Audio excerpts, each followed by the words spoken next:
ഒരു മുംബൈയിൽ അങ്ങനെ രേവതിക്കുട്ടിയും രോഹിത്തും ഒന്നിക്കുന്നു. പ്രിയ പ്രേക്ഷകരെ, പ്രിയ കൂട്ടുകാരെ, അപ്പോൾ എപ്പിസോഡിലേക്ക് കടക്കുകയാണെങ്കിൽ യാത്ര പറച്ചിലാണ് മെയിനായിട്ട് കാണാനായിട്ട് കഴിയുന്നത്.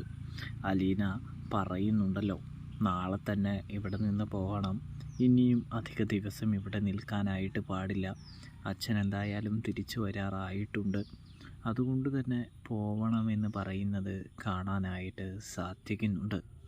എന്നിരുന്നാലും നമ്മുടെ രോഹിത്തും കൃഷ്ണയും ബബിതയൊക്കെ വന്ന് അലീനയോട് പറയുന്നുണ്ട്, ചേച്ചി നാളെ തന്നെ പോകണോ, 2 ദിവസം കൂടി കഴിഞ്ഞ് പോയാൽ പോരെ എന്ന് ചോദിക്കുന്നത് കാണാം. ഇതേ സമയമാണെങ്കിൽ അച്ഛൻ നമ്മളോട് 1-2 ദിവസത്തേക്ക് പോകാനാണ് പറഞ്ഞത്, ഇപ്പോൾ അതിൽ കൂടുതൽ ദിവസങ്ങളായിരിക്കുന്നു, ഇനിയും ഇവിടെ നിൽക്കുന്നത് ശരിയല്ല, അത് മനസ്സിലാക്ക്, നമുക്ക് പോകാമെന്ന് പറയുന്നു. അത് കേട്ടതും രേവതിക്കുട്ടിക്ക് നല്ല വിഷമാവും. രേവതിക്കുട്ടി നമ്മുടെ കൂടെ ഉണ്ടായിരുന്നപ്പോൾ സന്തോഷിക്കുകയും ചിരിക്കുകയും കളിക്കുകയൊക്കെ ചെയ്തിരുന്നതല്ലേ. നമ്മൾ പോകുമ്പോൾ ചിലപ്പോൾ അവൾക്ക് പെട്ടെന്ന് വിഷമാവുമെന്ന് പറയുമ്പോൾ അതൊക്കെ ഞാൻ പറഞ്ഞ് ശരിയാക്കിക്കൊള്ളാം, അതൊന്നോർത്ത് നിങ്ങളാരും തലമുണ്ണാക്കണ്ട എന്ന് പറയുകയും, നിങ്ങളെന്തായാലും പോയി കിടക്കാനായിട്ട് നോക്ക്, നാളെ നമുക്ക് പോകാമെന്ന് പറയുകയും ചെയ്യുന്ന കാഴ്ച കാണാനായിട്ട് കഴിയും, കാണാനായിട്ട് സാധിക്കും.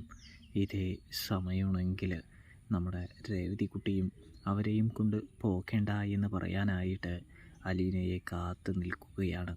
രേവതിക്കുട്ടി പറയുന്നുണ്ട്, 1-2 ദിവസത്തേക്കും കൂടി അവരെ നിർത്തിയിട്ട് പോയാൽ പോരെ എന്ന് ചോദിക്കുന്നു. അത് കേട്ട അലീനയാണെങ്കിൽ, മോളെ എന്തിനാ വെറുതെ ആവശ്യമില്ലാതെ ഒരുപാട് സന്തോഷം അനുഭവിച്ചാലും കാര്യമൊന്നുമില്ല, ഒരുപാട് ദുഃഖിക്കേണ്ടി വരും, അത് ഇതിൻ്റെ വിധിയാണ്, സന്തോഷത്തിന് പുറകിൽ ദുഃഖവും ഒളിച്ചിരിക്കുന്നുണ്ട് എന്ന് പറയുന്നു. എന്തായാലും ഇത്ര ദിവസം സന്തോഷിച്ചില്ലേ, ഉല്ലസിച്ചില്ലേ, അത് പോരെ എന്ന് ചോദിക്കുന്നു. അത് കേട്ട രേവതിക്കുട്ടിയാണെങ്കിൽ, ചേച്ചി അവർ ഇവിടെ നിന്നപ്പോൾ എനിക്ക് വളരെയധികം സന്തോഷവും സ്നേഹമൊക്കെ ഉണ്ടായിരുന്നു എന്ന് പറയുന്നു. അവർ പോയി കഴിയുമ്പോൾ സന്തോഷമൊക്കെ ഉണ്ട്, എന്നിരുന്നാലും ആ ആർമാദവും കളിച്ചിരികളും ഒന്നും ഉണ്ടാകില്ലല്ലോ എന്ന് ഓർത്താണ് എന്ന് പറയുമ്പോൾ, അല്ലാതെ വേറെ ഒന്നും ഇല്ലല്ലോ അല്ലേ എന്നിങ്ങനെ നമ്മുടെ അലീന രേവതിക്കുട്ടിയെ നോക്കി ചോദിക്കുമ്പോൾ, വേറെ എന്ത്, വേറെ ഒന്നുമില്ല എന്ന് പറയുമ്പോൾ, മനസ്സിലാവുന്നുണ്ട് എനിക്കെല്ലാം എന്ന് അലീന രേവതിക്കുട്ടിയോട് പറയുമ്പോൾ രേവതിക്കുട്ടിക്ക് ചെറിയൊരു നാണം വരുന്നുണ്ട് എന്ന് കാണാൻ സാധിക്കും. അപ്പോഴും അലീന പറയുന്നുണ്ട്, അർഹതയില്ലാത്തത് ആഗ്രഹിക്കാനായിട്ട് പാടില്ല എന്ന്. അപ്പോഴും രേവതിക്കുട്ടിക്ക് കാര്യമൊന്നും മനസ്സിലാകുന്നില്ല എന്ന് കാണാട്ടോ.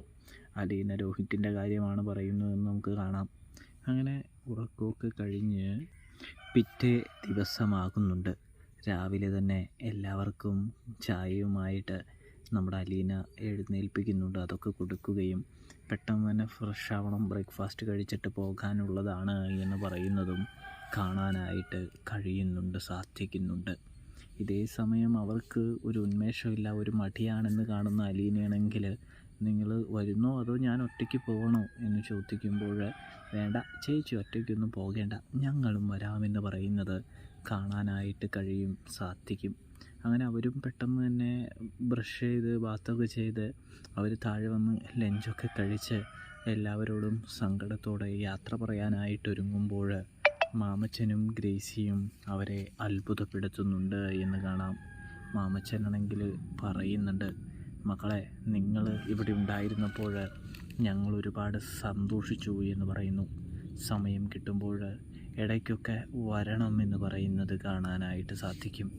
അവിടെ ബോറടിക്കുമൊക്കെ ഇവിടെ വന്നാൽ ഞങ്ങളുടെ ബോറടി മാറിക്കിട്ടും എന്ന് പറയുമ്പോൾ, തീർച്ചയായിട്ടും മക്കളെ, തീർച്ചയായും ഞങ്ങൾ ഇനിയും വരും എന്ന് പറയുമ്പോൾ, അതെന്തായാലും നന്നായി, നിങ്ങൾ വന്നപ്പോഴാണ് ഞങ്ങൾ അനാഥരല്ല, ഞങ്ങൾക്ക് എല്ലാവരും ഉണ്ടെന്നുള്ളൊരു ബോധ്യം, ജീവിക്കാനുള്ളൊരു വിശ്വാസം, മുന്നോട്ട് പോകാനുള്ള ഒരു വീക്ഷണം ലഭിച്ചത്, ഇടയ്ക്കൊക്കെ വരണേ എന്ന് പറയുന്നു. അപ്പോഴാണെങ്കിൽ വരാമെന്ന് പറയുന്നു. ഇവിടെ രേവതിക്കുട്ടിയെ സമാധാനിപ്പിക്കാനായിട്ട് അലീന പെടാപ്പാട് വിടുന്നുണ്ട്. അലീനയാണെങ്കിൽ പറയുന്നുണ്ട്, മോളെ പോയിട്ട് വരാം, അല്ലെങ്കിൽ അത് ശരിയാകില്ല, ചേച്ചി പറയുന്നൊന്ന് മനസ്സിലാക്കുക എന്ന് പറയുമ്പോൾ തീർച്ചയായിട്ടും ചേച്ചി പറയുന്നത് തീർച്ചയായും മനസ്സിലാക്കുന്നു എന്ന് പറഞ്ഞുകൊണ്ട് തന്നെ ചേച്ചി പോയിക്കോളൂ, എനിക്ക് വിഷമോ പരാതിയോ ഒന്നും തന്നെ ഇല്ല എന്ന് പറയുന്നത് കാണാൻ സാധിക്കും. അപ്പോഴാണെങ്കിൽ നമ്മുടെ അലീനയാണെങ്കിൽ യാത്ര പറയുന്നുണ്ട്. രേവതിക്കുട്ടി കരഞ്ഞുകൊണ്ട് മുകളിലേക്ക് പോകുന്നുണ്ട്. അങ്ങനെ എല്ലാവരും കാറിൽ കയറി കഴിയുമ്പോഴാണ് രോഹിത് കാറിൽ ചാവി നോക്കുമ്പോൾ ചാവിയില്ല, ചാവി ഞാൻ അകത്താ വെച്ചിരിക്കുന്നത് എന്ന് പറയുന്നു. ഇതേ സമയം ചാവി അവിടെയും ഉണ്ടാകില്ല കേട്ടോ. അപ്പോൾ തന്നെ രോഹിത്തിന് ഏതാണ്ടൊക്കെ പിടികിട്ടുന്നുണ്ട്, മനസ്സിലാകുന്നുണ്ട് എന്ന് കാണാൻ സാധിക്കും. രേവതിക്കുട്ടിയെ അന്വേഷിച്ച് രോഹിത് മുകളിലേക്ക് പോകുന്നു. അങ്ങനെ മുകളിലേക്ക് ചെല്ലുമ്പോൾ രേവതിക്കുട്ടി കരഞ്ഞുകൊണ്ടിരിക്കുകയാണ്. എന്തിനാണ് കരയുന്നത്? ഞങ്ങൾ തീർച്ചയായും തിരിച്ചു വരുമെന്ന് പറഞ്ഞില്ലേ, പിന്നെ നീ എന്തിനാണ് രേവതിക്കുട്ടി ഇങ്ങനെ വിഷമിക്കുന്നത് എന്ന് ചോദിക്കുന്നു. ഇതേ സമയം രേവതിക്കുട്ടി തൻ്റെ മനസ്സിലുള്ളതെല്ലാം രോഹിത്തിനോട് വെളിപ്പെടുത്തുകയാണോ എന്നൊരു തോന്നൽ നമുക്കുണ്ടാകുന്നുണ്ട്. രോഹിത്തിൻ്റെ അടുത്ത് രേവതിക്കുട്ടി പറയുന്നുണ്ട്, ഞാൻ നിങ്ങളെ ഒരുപാട് തെറ്റിദ്ധരിച്ചു, ഒരുപാട് വേദനിപ്പിച്ചു, ഒരുപാട് കളിയാക്കി ബുദ്ധിമുട്ടിച്ചു, എന്നോട് ക്ഷമിക്കണമെന്ന് പറയുന്നു. നിങ്ങൾ വളരെയധികം മാറിയിട്ടുണ്ട്, നന്നായിട്ടുണ്ട്, വ്യത്യസ്തനായിട്ടുണ്ട് എന്ന് പറയുന്നത് കാണാനായിട്ട് കഴിയുന്നുണ്ട്. ഇതേ സമയമാണെങ്കിൽ ഭാഗ്യം, ഇപ്പോഴെങ്കിലും നീ അത് അംഗീകരിച്ച് തന്നല്ലോ. എല്ലാത്തിൻ്റെയും നന്ദി ഞാൻ അലീന ചേച്ചിക്കാണ് കൊടുക്കുന്നത്. അലീന ചേച്ചി വീട്ടിലേക്ക് കടന്നു വന്നില്ലായിരുന്നെങ്കിൽ ഞാനിപ്പോഴും തലതിരിഞ്ഞ് ജയിലിൽ കിടന്നേനെ ആ ഹരിയുടെ കൂടെ കൂടി. പക്ഷേ അലീന ചേച്ചി വന്നു, എനിക്ക് വേണ്ടി പോരാടി, എന്നെ വീണ്ടെടുത്തു, ഇപ്പോൾ ഈ നിലയിലെത്തിച്ചു. അത് അലീന ചേച്ചിയുടെ മിടുക്കാണ്, കഴിവാണ് എന്ന് പറയുന്നു. ചേച്ചി ഇല്ലായിരുന്നെങ്കിൽ ഈ അനിയനും ഉണ്ടാകില്ലായിരുന്നു എന്ന് പറയുമ്പോൾ ഇപ്പോഴാണ് രോഹിത്തെ നിങ്ങൾ ചേച്ചിക്ക് പറ്റിയൊരു ആങ്ങളയായത് എന്ന് പറയുന്നത് കാണാനായിട്ട് കഴിയും, കാണാനായിട്ട് സാധിക്കും. ഇതേ സമയമാണെങ്കിൽ എന്തിനാ രേവതിക്കുട്ടി നീ കാറിൻ്റെ ചാവി പിടിച്ചിരിക്കുന്നത് എന്ന് ചോദിക്കുന്നു. ഞാനോ എന്ന് പറയുമ്പോൾ എനിക്കറിയാം നീയല്ലാതെ വേറെ ആരും അത് എടുക്കില്ല എന്ന്. അതുകൊണ്ട് ചാവി തരാനായിട്ട് പറയുമ്പോൾ താക്കോൽ തിരികെ കൊടുക്കുന്നുണ്ട്. ഇതേ സമയം എന്താണ് കാര്യം, എന്നോട് ഒറ്റയ്ക്ക് സംസാരിക്കാൻ മാത്രം എന്ന് ചോദിക്കുമ്പോൾ രേവതിക്കുട്ടി തൻ്റെ മനസ്സിൽ ആരോട്, രോഹിത്തിനോട് തോന്നിയ ആ ചെറിയ ഇഷ്ടം വ്യക്തമാക്കുന്നുണ്ട് എന്ന് കാണാം. രോഹിത്താണെങ്കിൽ അതിന് വലിയ മറുപടിയൊന്നും പെട്ടെന്ന് അങ്ങോട്ട് കൊടുക്കുന്നില്ല എന്നും കാണാൻ സാധിക്കും. അങ്ങനെ രോഹിത്തിൻ്റെ കൂടെ രേവതിക്കുട്ടിയെ കാണുമ്പോൾ അലീന ചോദിക്കുന്നുണ്ട്, ഇതെന്തു പറ്റി, ഈ നിധിയെ എവിടെ നിന്നാണ് കൊണ്ടുവരുന്നത്, നീ ശരിക്കും താക്കോലെടുക്കാൻ പോയതാണോ എന്ന് ചോദിക്കുന്നുണ്ട്. സംഭവം ഏതാണ്ട് അലീനയ്ക്ക് അറിയാമെന്ന് നമുക്ക് കാണാം, അതിൽ നിന്ന് മനസ്സിലാക്കാം.